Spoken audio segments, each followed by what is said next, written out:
নিশিকে প্রতিবারের মতো একই জায়গায় নামিয়ে দিয়ে গেছে আহিল। গাড়িতে আর কোনো কথা হয়নি তাদের মাঝে। নাম হয়েছে গাড়ি থেকে নামার পর। গলির মোড় ধরে কিছুটা সামনে এগোনোর পর থেমে গেল সে। পিছনে ফিরে তাকানোর আগেই কালো রঙা বিএমডাব্লিউটা গলির রাস্তা পেরিয়ে মেইন রোডে ঢুকে পড়েছে।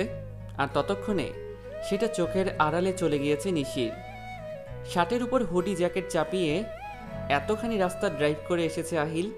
কয়েকদিন ধরে বন্ধুবান্ধব কাউকে খুব একটা সময় না দেওয়াতে চটে আছে সবাই।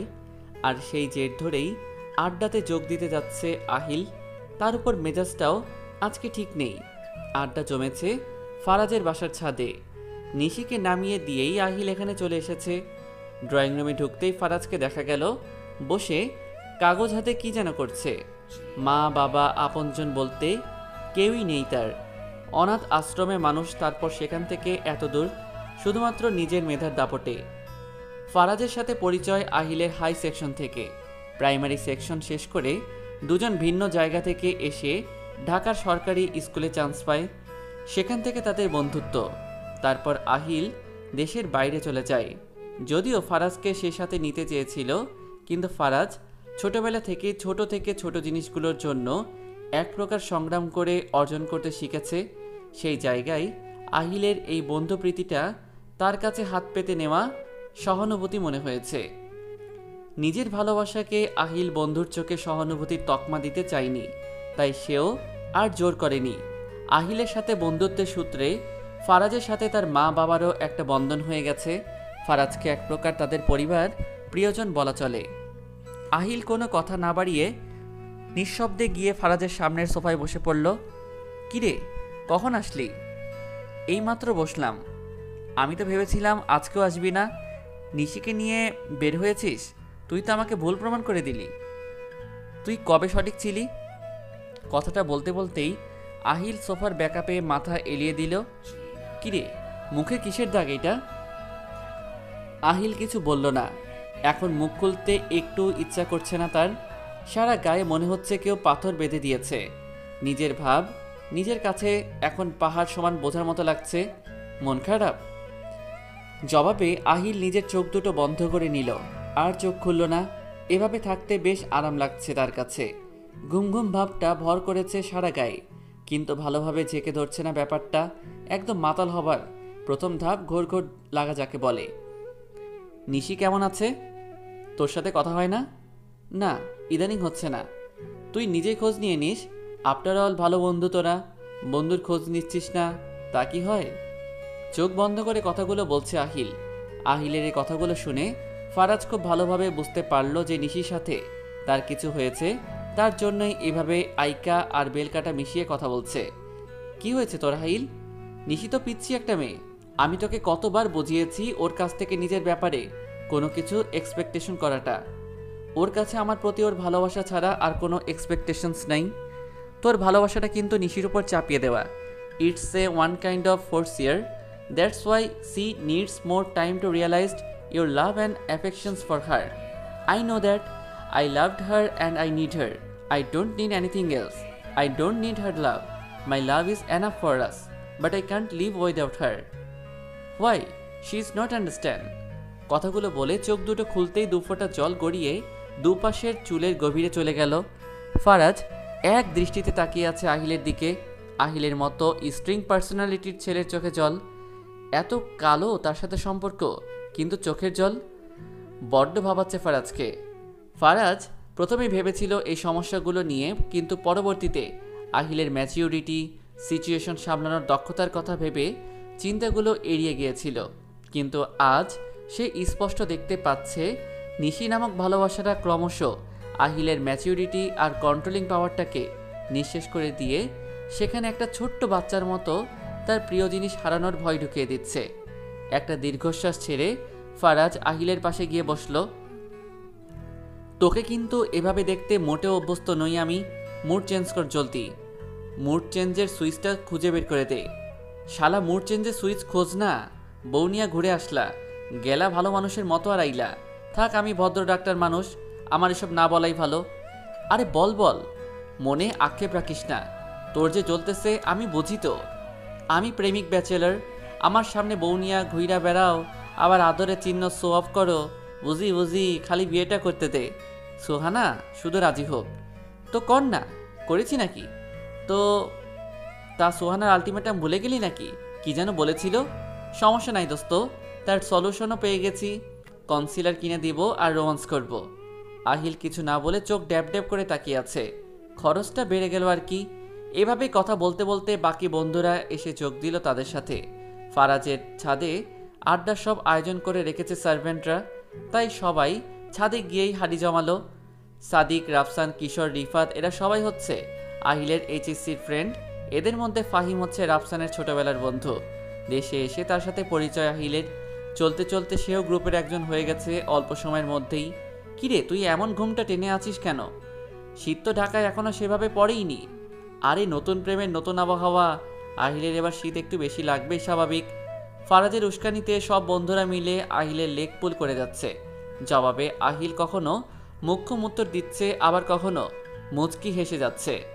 এলোমেলো উদাসীন পা ফেলে নিশি মেইন ডোর ঠেলে ঘরে ঢুকতেই দেখতে পেল রানী ড্রয়িং রুমের আসবাবপত্র পরিষ্কার করছে আর টিভি দেখছে। কাঁধ ব্যাগটা সোফায় রেখে তার পাশেই বসে পড়ল নিশি। মিনিট পাঁচেক সেখানে বসার মধ্যেই মুমতাহার রানীকে ডাকতে ডাকতে সেখানে আসলেন। নিশিকে দেখে তিনি কিছুটা অবাক চোখে তার দিকে তাকিয়েছিলেন। তারপর সামনের সোফায় বসতে বসতে, শুক্রবারে কিসের ক্লাস হয় ভার্সিটিতে? মুমতাহারের প্রশ্নটা নিশির মগজে ঢুকতেই সারা গায়ে বিদ্যুৎ খেলে গেল লাগে। বিধিয়ে খুঁচিয়ে কথার পোস্টমর্টেম করে তারপর বলেন তিনি, কই একবার তো বলতে পারতো, এত দেরি করে ফিরলি কেন? এদিকে আমি চিন্তায় চিন্তায় মরছি। জিজ্ঞেস করতে পারতো খেয়েছি কিনা, হাতে এক গ্লাস পানি দিয়ে তো ক্লান্তি দূর করতে পারতো। কই একবারও তো বলল না। নিজের অবিশ্বাসগুলো কথার তকমা দিয়ে উগরে দিয়েছে আমার উপর। কই ওনের মায়েরা তো এমন না, কত ভালোবাসে তাদের ছেলে মেয়েদের। নিশি আর কিছু না ভেবে দাঁতে দাঁত চেপে মুমতাহারের কথার জবাব দিল। স্পেশাল ক্লাস ছিল, সামনে সেমিস্টার ফাইনাল, তাই স্টুডেন্টসদের রিকোয়েস্টে ডিপার্টমেন্টের চেয়ারম্যান স্যার টিচারদের বলে ক্লাসের ব্যবস্থা করে দিয়েছে। একদমে কথাগুলো বলে সোফা ছেড়ে উঠে পড়ল নিশি। উদ্দেশ্য নিজের ঘর। সেদিকে পা বাড়িয়ে আবারও পিছনে ফিরে তাকালো মুমতাহারের দিকে। আর কিছু জানার থাকলে বাবাকে জিজ্ঞেস করে নিও কষ্ট করে। কথাটা বলে নিশি আর কাল বিলম্ব না করে নিজের ঘরে ঢুকে পড়ল। মেয়ের কথাগুলো শুনতে শুনতে মুমতাহারের ভিতরটা হু হু করে উঠল। নিশি তো আধো আধো বলিতে সেই ছোট্টবেলা থেকে আদরে স্বরে মাম্মাম ডাকতো আর পিছন পিছন ছুটতো। মাঝে মধ্যে খুব বিরক্ত হতেন তিনি, আবার ভালোও লাগতো। কিন্তু মেয়েটা এখন তার সাথে প্রয়োজন ছাড়া কোনো কথাই বলে না, আগের মতো আদরে হয়ে মাম্মামও ডাকে না। আজ এই ডাকটা নিশির মুখে শোনার জন্য তার মন তাকে খুব লেখাচ্ছে। অনেক কষ্ট দিয়েছেন তিনি মেয়েকে, অনেক অবহেলা করেছেন, তার বিনিময়ে এই কষ্ট কিছুই না। কিন্তু মন থেকে চাওয়া সত্ত্বেও নিশির সাথে তিনি সহজ হতে পারছেন না। ভালো কথাগুলো কেমন যেন গাম্ভীর্যের আড়ালে ঢাকা পড়ে কঠিন হয়ে যায়। এক ধরনের জড়তা কাজ করে তার মধ্যে। এই জড়তার সৃষ্টি হয়েছে দূরত্ব থেকে। সব কিছু কেমন যেন পাহাড় সমান কঠিন মনে হচ্ছে মুমতাহারের কাছে। না, আর ভাববে না সে। সব কিছু যেমন চলছে তেমনি চলতে থাকুক, কোনো পরিবর্তনের দরকার নেই। সামনেই সেমিস্টার ফাইনাল, ৩৫ দিন আছে মাত্র হাতে গুনে। আগের মতোই সব চলছে। সকালে ক্লাস, দেন লাইব্রেরিতে পড়াশুনো, মাঝে মাঝে ফ্রেন্ডসদের সাথে গ্রুপ স্টাডি, তারপর সেখান থেকে একেবারে আরফিকে পড়িয়ে বাড়ি ফেরা। বাড়ি ফিরে নিজের পড়াশুনো। খুব ব্যস্ত নিশি, খুব, যাকে বলে দম ফেলার ফুরসত নেই। খুব ব্যস্ত থাকতে চায় সে, খুব। দম ফেলার জন্য সে কোনো ফুরসত নিতে চায় না। সবাই যখন ব্যস্ত, সে কেন না? আজকে প্রায় সপ্তাহখানেক ধরে আহিলের সাথে নিশির কোনো যোগাযোগ নেই। আহিল তার সাথে কোনো কন্ট্যাক্ট করছে না। নিশি যেচে কেন যাবে খবরদারি করতে? যাবে না সে। কেন যাবে সে? যাবে না। ব্যবহার করছে সবাই তাকে। ভালোবাসার প্রয়োজন ছিল, ভালোবেসেছে। বিয়ে করতে চেয়েছে, করেছে। তার সব কথা মেনে চলতে বাধ্য করেছে। কথার অবাধ্যতার শাস্তি ও তার মতো দিয়েছে। সব কিছুর মধ্যে আমি কই? আমার চাওয়া কই? আমার তো কোনো মতামত নেবার প্রয়োজন মনে করেনি সে। তাহলে সে ভালোবেসেছে বলে কি আমি মাথা বেঁচে দিয়েছি? দেইনি। কাউকে লাগবে না আমার, একাই বেশ আছি আমি। অফিস থেকে ভিজিটিংয়ে গিয়েছে নাজমুল সাহেব 7 দিনের জন্য। শারীরিক অবস্থা ভালো না হওয়ার দরুন মুমতাহারকে তার বুটিক্সের সমস্ত দায়িত্ব কর্মচারীদের বুঝিয়ে দিয়ে স্বামীর সাথে যেতে হয়েছে। নিশিকে নিয়ে যেতে চেয়েছিল, কিন্তু তার এক্সামের জন্য আর তা হয়ে ওঠেনি। আরফিকে পড়ানোটা এখন নিশির কাছে গলায় কাটা বিঁধার মতন লাগছে। প্রতিদিন শিমুল কানের কাছে তার ভাইপোর গুণকীর্তন করে যাচ্ছে। এই কথা সে কথা বহু কথা সম্মুখীন হচ্ছে সে। কথাগুলো শোনার সময় নিশির চোখ আহিলকে খোঁজে। কই সে অসভ্য! আমি তার বিয়ের কথা বলাতে আমাকে তো নিজ হাতে শাস্তি দিয়েছিল, এবার যে তার মা বলছে তার বেলায়, এর জন্যই বুঝি গর্তে ঢুকে আছে। নিশাত, আমি আরফিকে বলেছি লিখনের একটা ভালো ছবি ডাউনলোড করে রাখতে, তোমাকে দেখানোর জন্য। বড় ভাইজানের ছেলেটা খুব ভালো হয়েছে জানো, কত চুপচাপ, আহিলের থেকে 5 বছরের ছোট। ওর জন্য মেয়ে খুঁজতেছে, বুঝলা? নিশির জবাবের আশা শিমুল করছে না। তার মতে মেয়েদের বিয়ের ব্যাপারে প্রচুর লজ্জা কাজ করে, তারা কিছু বলতে পারে না মুখ ফুটে, কিন্তু বিয়ের কথা শুনতে ভালোবাসে। ভাবছি আহিলটা ইউএস থেকে ফিরে আসলে তোমার ব্যাপারে লিখনের সাথে কথা বলতে বলবো। সেদিন রাতে ওর সাথে খাবার টেবিলে কথা হয়েছিল এই নিয়ে, কাল পরশু তো ফেরার কথা। ও আসলেই আমি আবার তুলব কথাখানা। নিশি ভ্যাবাচাকা খেয়ে তাকিয়ে আছে শিমুল বেগমের মুখের দিকে। আর কোনো কথাই নিশি বলেনি। শিমুল বেগমের সাথে কথার পাট চুকিয়ে আরফিকে পড়ানোর জন্য দোতলার সিঁড়ি ভেঙে উপরে চলে গেল। স্টুডেন্ট হিসেবে আরফি 10 on 10, মেয়েটাকে পড়াতে কোনো কষ্টই করতে হয় না নিশির। মিস, কিছু বলবে? মিস ভাইয়া। Arfi, if you don't mind, I was in hurry, can I take early leave today? Yeah sure miss, thanks. Next time I don't want any outside talking. Yeah miss. আরফিকে কথাগুলো বলে আর নিশি দেরি করলো না সেখানে। ভিতরটা ভেঙে চুরমার হয়ে যাচ্ছে তার। এই এতটুকু জীবনে আপন বলতে, ভালোবাসার মানুষ বলতে কি কেউ নেই তার পাশে? থাকবে কি করে? যার মাই আপন না সেখানে অন্য কেউ? হ্যাঁ, নিজের প্রতি বড্ড হাসি পাচ্ছে তার। এত হাসি হয়তো কখনো হাসিনি সে, কিন্তু চোখগুলো এমন বেহায়াপনা করছে কেন? কাঁদতে যে বড্ড কষ্ট হয় তার, বড্ড কষ্ট। আশরাফ সাহেবের মাথায় ঝট লাগার উপক্রম হয়েছে প্রায়। হচ্ছেটা কি তার বাড়িতে? শিমুলের কাজকর্ম দেখে ভেবেছিল আহিল নিজে থেকেই যা বলার বলবে, কিন্তু তিনি ভুল ছিলেন। আহিল কাল রাত 3টের দিকে এয়ারপোর্ট থেকে বাড়ি ফিরেছে, যদিও তার ফ্লাইট আরও আগে ল্যান্ড করেছে। সে যাই হোক, ছেলে এখন বড় হয়েছে, তাকে একটা স্পেস দেওয়া দরকার। সব ব্যাপারে হস্তক্ষেপ আশরাফ সাহেব নিজেও পছন্দ করেন না। তার উপর ছেলে বিয়ে করেছে। বিয়ে থেকে মনে পড়ল সকালে খাবার টেবিলে যখন শিমুল লিখনের সাথে নিশির বিয়ের কথা বলছিল, আহিল চুপচাপ শুধু শুনে গেছে, কিছুই বলেনি। কিন্তু এমন তো তিনি আশা করেননি। তিনি তার বাড়ির একমাত্র ছেলের বউ, আহিলের বউ। না, আর পারছে না তিনি। কি করবে মনে মনে ছক কষে নিলেন তিনি। টেবিলের উপর থেকে নিজের সেলফোনটা নিয়ে চলে গেলেন কেবিনের সামনে বেলকনিতে। এখানে দাঁড়িয়ে বেশ আরাম বোধ করেন তিনি। সকাল 11:15 বাজে। আহিল ফ্রেশ হয়ে একেবারে অফিসের জন্য রেডি হয়ে নিচে নেমেছে। ডাইনিং টেবিলে বসতেই সার্ভেন্ট ছুটে এসে হালকা নাস্তা সাজিয়ে দিচ্ছে প্লেটে।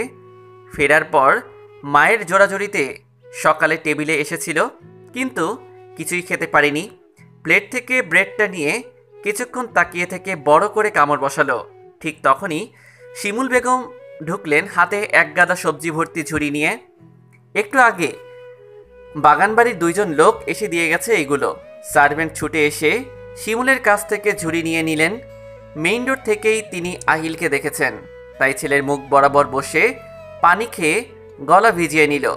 কিরে, কাল এত রাতে ফিরলি, আবার আজই ছুটছিস অফিসে?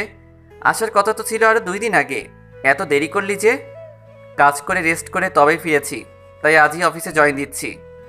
সকালের কথাটা মনে আছে তো? মনে করে লিখনের সাথে কথা বলে নিস। নিশিকে আমার বড্ড পছন্দ হয়েছে জানিস। ওকে আমি হাতছাড়া করছি না, আমাদের পরিবারেই নিয়ে আসবো ওকে, সেটা যেভাবেই হোক। লিখনের কথা শুনে মেয়ে তো লজ্জায় কিছুই বলতে পারিনি। এরকম হয় বল আজকালকার দিনে? একেবারে কাদামাটি বাপ মেয়েটা। আসছি আম্মু, দেরি হয়ে যাচ্ছে। আহিল আর বসল না সেখানে, চলতে থাকুক, আটকাবে না সে। সেও দেখতে চায় জল কতটুকু গড়াতে পারে। সব কিছু আগের রুটিন অনুসারেই চলছে। নিশির ব্যস্ততায় ছিটে ফোটাও ভাটা পড়েনি। সমান তালে সব সামনে নিচ্ছে সে। এক্সামের আর 3 সপ্তাহ বাকি, পই পই করে সব কিছু যেন ঊর্ধ্বশ্বাসে ছুটে চলেছে। বেশ হিমশিম খেতে হচ্ছে সব দিক সামলে নিতে। সকাল 7টা থেকে 12টা ব্রেক দিয়ে ক্লাস প্লাস অ্যাসাইনমেন্ট, লাইব্রেরিতে বসে কুইজের গ্রুপ প্রিপারেশন, কখন যে লাঞ্চ আওয়ার পার হয়ে গেছে তার খেয়ালই নেই। যদিও লাঞ্চের আগেই সবাই একে একে বিদায় নিয়েছে। নিশি বসে রাতের সিলেবাসটা কমপ্লিট করে নিচ্ছে। এখান থেকে একেবারে আরফিকে পড়িয়ে তারপর বাড়ি ফিরবে। কতগুলো দিন পর আজকে বাবা আসবে, তাই আজ রাতে নো পড়াশুনো। আজকের সবটা রাত বাবার সাথে তারা গুনে গুনে পার করবে সে। কথাটা ভাবতেই বাবার অসুস্থতার কথা মনে ঝেঁকে বসল নিশির। তারপর আবারও সিদ্ধান্ত নিল বাবা যা বলবে তাই হবে। সকালে বাড়ি থেকে বের হবার সময় মিল্ক ভিটা বিস্কিটের প্যাকেট নিয়ে বের হয়েছিল নিশি। ক্ষুধার জন্য ক্লাসের ফাঁকে ফাঁকে এক দুইটা করে লুকিয়ে চুরিয়ে মুখে পড়েছে, তাই অর্ধেকেরও বেশি বিস্কিট রয়ে গেছে সেখানে। লাইব্রেরি থেকে উঠে ক্যান্টিনে যেতে মোটেও ইচ্ছে করছে না এই মুহূর্তে নিশির, তাই ব্যাগ থেকে প্যাকেট খুলে খাওয়া শুরু করে দিল বিরস মুখে।